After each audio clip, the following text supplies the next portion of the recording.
दोस्तों, आज की कहानी में हम देखेंगे कि एक अनजान वायरस फैलने की वजह से धरती पर मौजूद सभी इंसान मारे जाते हैं, लेकिन कहीं से एक आदमी अभी भी जिंदा बचा है जो पिछले 2 सालों से किसी और जिंदा इंसान को ढूंढने के लिए इधर उधर भटक रहा है। लेकिन फिर एक दिन उसे एक औरत मिलती है जो उसे बताती है कि पृथ्वी पर सिर्फ हम दोनों ही जिंदा बचे हैं और अब हम दोनों को ही मिलकर बच्चे पैदा करने हैं और धरती पर जनसंख्या को आगे बढ़ाना है। तो कहानी शुरू होती है और हमें बताया जाता है कि एक अनजान वायरस की वजह से धरती पर मौजूद सभी इंसान मारे गए, लेकिन एक आदमी अभी भी जिंदा बचा है जिसका नाम फिलिप है। अब बेचारा फिलिप अकेला ही काफी सालों से इधर उधर भटक रहा है ताकि उसे कोई जिंदा इंसान मिल जाए, लेकिन उसे कोई नहीं मिलता, जिससे वह बहुत परेशान हो जाता है और वापस अपने होम टाउन आ जाता है। जिस बीच उसे एक साइन बोर्ड दिखता है तो वह उस पर लिख देता है कि एक इंसान अभी भी जिंदा है। आगे वो अपने घर पहुंचता है और सोचता है कि मैं इस घटिया घर में क्यों रहूं, जबकि मेरे टाउन में बहुत बड़े बड़े रईसों के घर हैं। जिसके बाद वो टाउन के सबसे अमीर आदमी के घर पर रहने के लिए चला जाता है, जिसमें वो बड़े बड़े म्यूजियम से चुराई हुई पेंटिंग्स को टांग देता है जिन सबकी कीमत अरबों डॉलर्स में थी। लेकिन जब फिलिप का इससे भी मन नहीं भरा तो वो वहाँ पर इजिप्ट की मम्मी का ताबूत उठा लाया और एक डायनासोर का सर भी उठा लाया जिसको वो अपनी डाइनिंग टेबल पर सजाता है।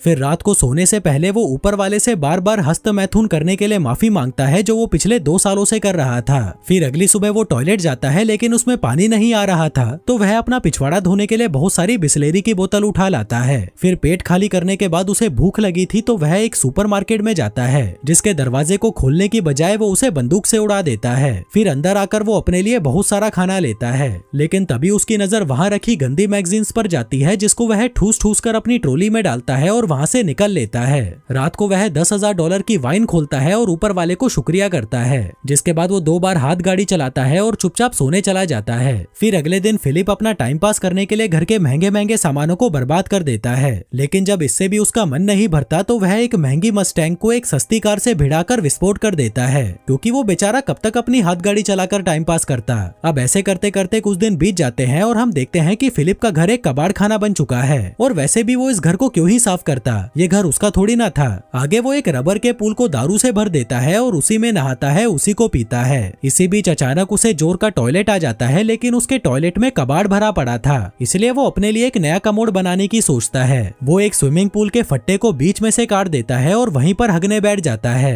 फिर हगने के बाद वो एक बार में जाता है और वहाँ पर रखे हुए खिलौनों से पूछता है कि क्या तुम लोग थोड़ी दारू पीना चाहोगे, लेकिन जब वो खिलौने उसे कोई जवाब नहीं देते तो वह खुद ही पूरी बोतल दारू की पीकर वहाँ पर बेहोश हो जाता है। थोड़ी देर बाद जब उसे होश आता है तो वह एक खिलौने को अपने साथ कार में लेकर एक लड़की के पुतले के पास जाता है और उससे बातें करने लगता है। कहता है कि मैं बहुत दिनों से तुम्हें नोटिस कर रहा हूँ, लेकिन मुझमें इतनी हिम्मत नहीं थी कि मैं तुम्हें अपनी दिल की बात बता सकूं। जो कहकर वो उसे किस करने लगता है कि तभी उस पुतले का हाथ टूट जाता है, जिसे देखकर फिलिप उदास हो जाता है और अगले दिन एक पहाड़ी पर जाकर वहाँ पर RIP फिलिप लिख देता है। जिसके बाद वो अपनी कार में बैठता है और उसे फुल स्पीड से पहाड़ी से क्रैश करवाने के लिए आगे बढ़ता है, लेकिन इससे पहले कि वो अपनी जान देता उसे वहाँ कुछ अजीब सी चीज दिखाई देती है। वो जल्दी से अपनी कार रोकता है और देखता है कि पहाड़ के पीछे से धुआं निकल रहा है, जिसका मतलब था कि कोई इंसान अभी भी जिंदा बचा है, इसलिए वो जल्दी से उस धुएं की तरफ आगे बढ़ता है। फिर उस जगह पर पहुंचकर उसे एक कैंप लगा हुआ दिखाई देता है, जिसके साथ ही वहाँ पर एक लड़की की ब्रा भी टंगी हुई थी, जिसे देखकर वह खुश हो जाता है और उस ब्रा को सूंघने लगता है। जिसके बाद वो वहीं पर बेहोश हो जाता है। थोड़ी देर बाद जब उसे होश आता है तो वह खुद को एक खूबसूरत लड़की की गोद में लेटा हुआ पाता है, जो उसे कहती है कि मुझे तो यकीन ही नहीं हो रहा कि तुमने मुझे ढूंढ लिया, जो कहकर वो उसे किस करने लगती है। पर तभी फिर से उसकी आंख खुलती है और वह देखता है कि एक लड़की उसे CPR दे रही थी और वो दिखने में बिल्कुल भी खूबसूरत नहीं थी, इसलिए वह उससे डरकर दूर हट जाता है। वो उससे पूछता है कि वो खूबसूरत लड़की कहाँ गई, जिस पर वो लड़की, जिसका नाम कैरल होता है, कहती है कि तुम बेहोश हो गए थे और तुमने अपने कच्छे में सुसु भी कर दिया था, इसलिए मैं तुम्हें CPR दे रही थी। फिलिप कहता है कि मैंने सुसु नहीं किया, ये पहले से ही गीला था, जो कहते हुए वो उसकी तरफ बढ़ने लगता है, जिससे घबराकर कैरल अपनी बंदूक निकाल लेती है।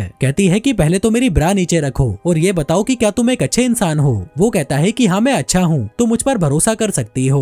वो पूछती है कि तुमने ही उस साइन बोर्ड पर अपने बारे में लिखा था। फिलिप कहता है कि हाँ वो मैंने ही लिखा था। दरअसल अकेले रह रहकर मैं परेशान हो चुका था और अपनी जान देने ही जा रहा था कि तभी मुझे तुम दिखाई दी। जो सुनकर कैरल को उस पर तरस आ जाता है और वह उससे दोस्ती कर लेती है। आगे वो दोनों साथ में बैठकर कॉफी पीने लगते हैं, जहाँ पर हम फिलिप को देखते हैं जो बिल्कुल भी खुश नहीं था, क्योंकि वो अपने लिए हमेशा से एक खूबसूरत लड़की चाहता था, लेकिन उसे क्या मिला, ये जंग लगा कबाड़। जिसके बाद वो कैरल को अपना घर दिखाने ले जाता है, लेकिन तभी रास्ते में कैरल उसे एक स्टॉप साइन पर रुकने के लिए कहती है। जिसके बाद वो दोनों दाएं बाएं देखकर चेक करते हैं कि कहीं कोई सड़क क्रॉस तो नहीं नहीं कर रहा। आगे घर आकर फिलिप कैरल को अपना टॉयलेट वाला पूल दिखाता है, फिर कचरे वाला पूल दिखाता है और फिर दारू वाला पूल दिखाता है। फिर अंदर आकर कैरल को वहाँ बहुत सारे मैगजीन के ढेर पड़े हुए दिखते हैं, तो वह उससे पूछती है कि ये सब क्या है। फिलिप कहता है कि ये मेरी हाथ गाड़ी चलाने के लिए गंदी मैगजीन्स हैं। जो सुनकर कैरल हंसने लगती है और कहती है कि मैं तुम्हें जज तो नहीं करना चाहती, पर तुम मुझे बहुत बड़े ठरकी लगते हो। जो सुनकर फिलिप को बहुत बुरा लगता है और वो उसे वहीं पर छोड़ आता है जहाँ से वो उसे उठाकर लाया था।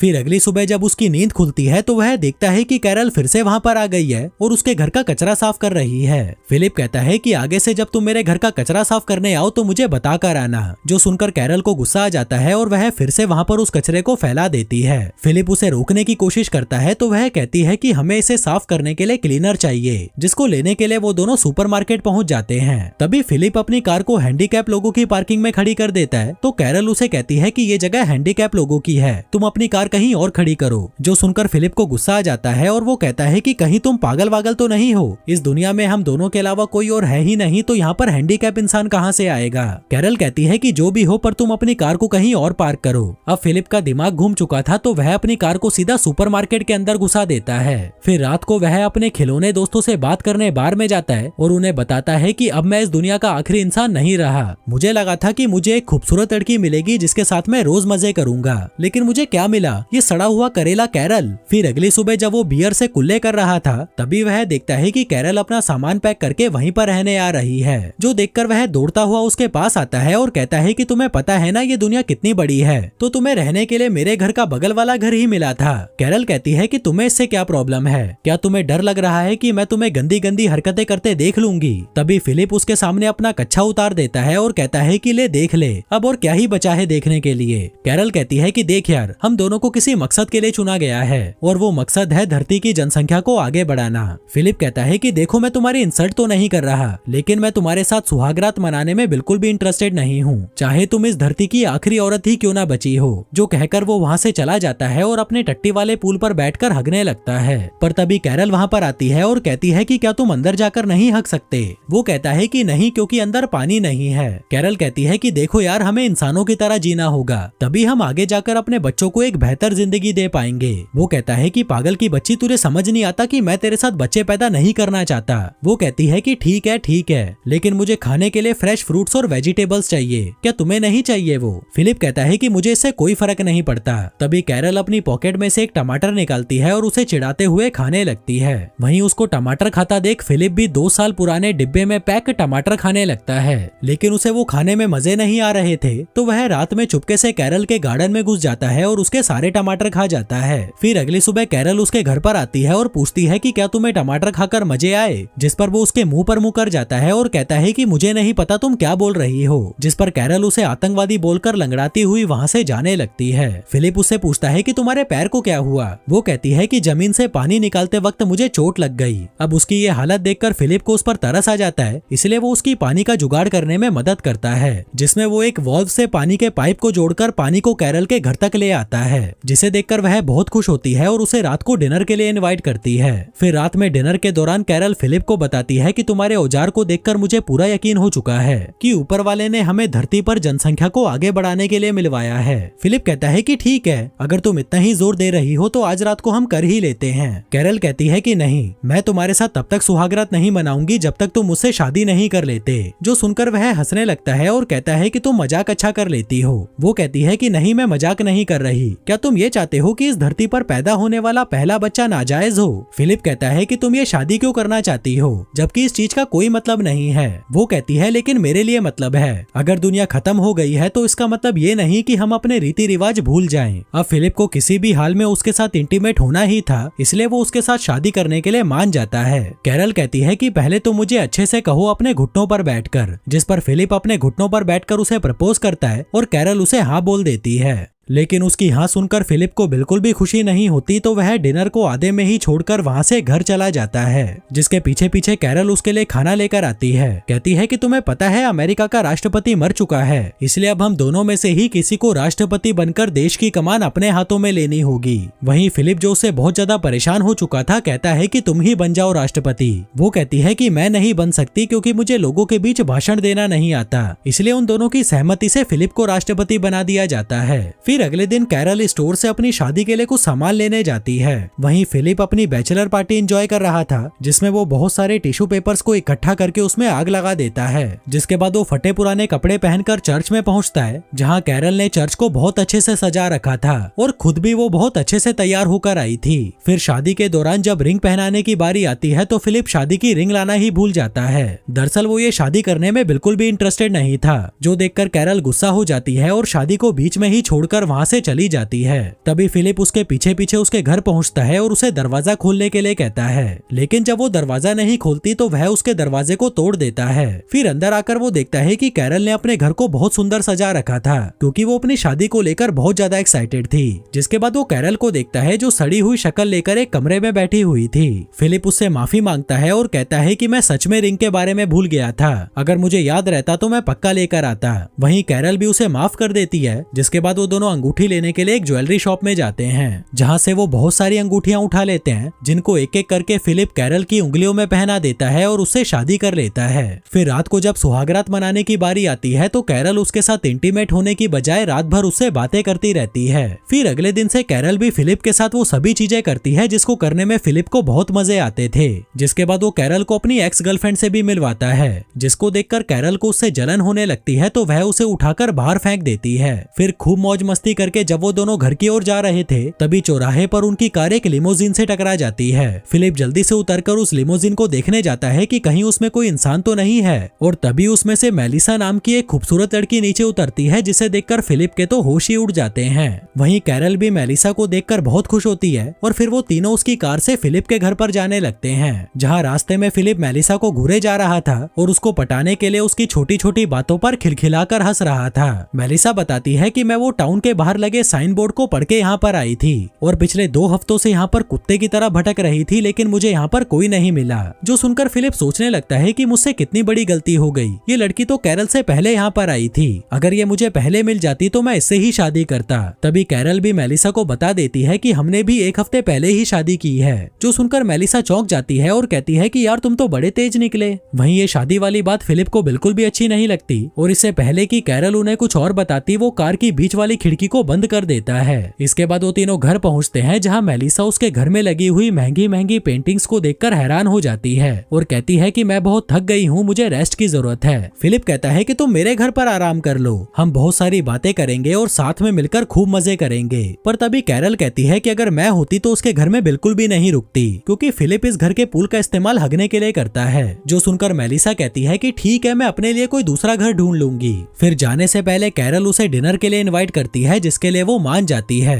तभी कैरल उसे गले लगा लेती है। वहीं फिलिप जो ऐसे मौके कभी नहीं छोड़ता, वो भी उनके बीच में घुस जाता है और जाकर मेलिसा को पीछे से चिपकने लगता है। फिर शाम के समय जब डिनर की तैयारी की जा रही थी तभी फिलिप वहाँ पर अपनी दाढ़ी काट कर आता है, जो देखकर कैरल चौंक जाती है कि जब उसने कहा था तो फिलिप ने उसे दाढ़ी काटने से मना कर दिया था। दरअसल वो मेलिसा के साथ इंटीमेट होने की नाकाम कोशिश कर रहा था, जिसके लिए वो कुछ भी करने को तैयार था। फिर रात में जब सभी डिनर टेबल पर थे तभी फिलिप मेलिसा को घूरे जा रहा था और अपने आप को कोसे जा रहा था कि उसने इतनी जल्दी शादी क्यों कर ली। जिसके बाद वो मेलिसा की हर बात में हाँ मिलाने लगता है, जैसे कि जो मूवी मेलिसा की फेवरेट थी वो फिलिप की भी फेवरेट थी, जो खाना मेलिसा का फेवरेट था वो उसका भी फेवरेट था, जो कार उसकी फेवरेट थी वो उसकी भी फेवरेट थी। दरअसल वो ये इसलिए कर रहा था ताकि मेलिसा को लगे कि इन दोनों के बीच में कोई कनेक्शन है। फिर डिनर खत्म होने के बाद कैरल फिलिप को अपने साथ मस्ती करने के लिए बुलाती है, लेकिन फिलिप का बिल्कुल भी मन नहीं था तो वह उसे मना कर देता है और कहता है कि मेरे पेट में दर्द है। कैरल पूछती है कि तुम मुझे एक बात बताओ, कहीं तुम मेलिसा से आकर्षित तो नहीं हो? वो कहता है कि नहीं, ऐसा कुछ नहीं है, जो कहकर वो सोने चला जाता है। तभी आधी रात में मेलिसा उससे अपनी बजवाने आती है, जिसे देखकर फिलिप कुत्ते की तरह उसके पीछे जाने लगता है। पर तभी उसे वहाँ कमोड पर बैठी हुई कैरल दिखाई देती है, जिसे देखकर वह बुरी तरह डर जाता है। फिर अगली सुबह मेलिसा फिलिप से मिलने आती है, जहाँ वो देखती है कि फिलिप एक्सरसाइज कर रहा था। दरअसल वो मेलिसा को अपनी बॉडी दिखाकर पटाना चाहता था। मेलिसा उसे बाहर बुलाती है और पूछती है कि ये सब क्या है। फिलिप कहता है कि ये मेरी तरफ से तुम्हारे लिए एक तोहफा है, क्योंकि मैंने तुम्हारी लिमोजिन जो तोड़ दी थी। वो कहती है कि तुम्हें ये सब करने की कोई जरूरत नहीं है। इसी बीच कैरल फिलिप को आवाज लगाकर अपने पास बुलाती है और पूछती है कि क्या तुमने मेलिसा को एक नई कार गिफ्ट की है? वो कहता है कि हाँ, क्योंकि मैंने उसकी लिमोजिन तोड़ जो दी थी। वो कहती है कि तुम्हारे पास ये सब करने का टाइम है, जबकि मैं तुम्हें 100 बार बोल चुकी हूँ कि मेरा दरवाजा ठीक कर दो, पर तुम्हारे पास इसके लिए टाइम नहीं है। अब मुझे नहीं पता तुम इसे कैसे भी ठीक करो। आगे कैरल मेलिसा को अपनी शादी की फोटोज दिखाती है जो उसने खुद ड्रॉ की थी। मेलिसा पूछती है कि अगर तुम दोनों की शादी हो चुकी है तो तुम दोनों साथ में क्यों नहीं रहते। वो कहती है कि नहीं, मैं उसके साथ नहीं रह सकती, वो बहुत गंदा है। मैंने उसके साथ शादी सिर्फ धरती पर जनसंख्या को बढ़ाने के लिए की है। वहीं जब फिलिप दरवाजा ठीक कर रहा था तभी मेलिसा उसके पास आती है। वो कहती है कि मेरे पास एक जनरेटर है जिससे हम बियर को ठंडी करके पी सकते हैं, इसलिए तुम शाम को कैरल को लेकर मेरे घर पर आ जाना। लेकिन फिलिप अकेले ही उसके घर बियर पीने पहुंच जाता है और उसे कहता है कि कैरल की तबीयत खराब है इसलिए वो नहीं आ सकती, जबकि इसने कैरल को बताया ही नहीं था कि मेलिसा ने इनको बियर पीने के लिए इनवाइट किया है। फिर बातों के दौरान मेलिसा उसे बताती है कि मैं पिछले 2 सालों से किसी मर्द की तलाश में भटक रही हूँ, क्योंकि मुझे भी मजे करे काफी साल बीत चुके हैं। मेरी भी कुछ जरूरतें हैं जिन्हें मैं पूरा करना चाहती हूँ। फिलिप कहता है कि हाँ, मैं समझ सकता हूँ, ये सब नेचुरल है। मेलिसा कहती है कि मैं तुम दोनों के लिए बहुत खुश हूँ कि तुम दोनों साथ में हो। भले ही तुम दोनों में अनबन चलती रहती है पर तुम दोनों साथ में तो हो, जिसकी मैं बहुत इज्जत करती हूँ। वहीं फिलिप उसे ये बताने के लिए तड़पा जा रहा था कि मैं कैरल से बिल्कुल भी खुश नहीं हूँ। मैं तो तुम्हारे जैसी किसी लड़की के साथ मजे करना चाहता था, पर मुझे क्या मिला, ये सड़ा हुआ कचरा। मेलिसा कहती है कि मेरी भी किस्मत देखो, मुझे धरती पर मौजूद एक आखिरी मर्द मिला और वो भी शादीशुदा। फिलिप कहता है कि चिंता मत करो, अब वो मर्द शादीशुदा नहीं रहेगा। जिसके बाद वो अपनी शादी तोड़ने के लिए कैरल के पास जाता है, लेकिन वो उसे कुछ कह नहीं पाता क्योंकि वो उनकी शादी की फोटो से दरवाजे पर टांगने वाला दिल बना रही थी, जो देखकर उसे कैरल पर तरस आ जाता है और वो उसकी फीलिंग्स को हर्ट नहीं करना चाहता था, इसलिए वो चुपचाप वहाँ से अपने घर चला जाता है। वहीं दूसरी तरफ हम एक ऑडी को आते हुए देखते हैं, जिसका मतलब था कि एक इंसान और भी है जो इस धरती पर जिंदा बचा है। जो इंसान वहाँ पर फिलिप का वो अलाइव वाला बोर्ड देखता है और उस टाउन की तरफ निकल पड़ता है। अब ये इंसान कौन था और उन लोगों के अलावा और कितने इंसान हैं जो अभी भी जिंदा बचे हैं, और क्या अपना फिलिप मेलिसा के साथ सुहागरात मना पाएगा, ये सब देखेंगे हम अगले वीडियो में। धन्यवाद।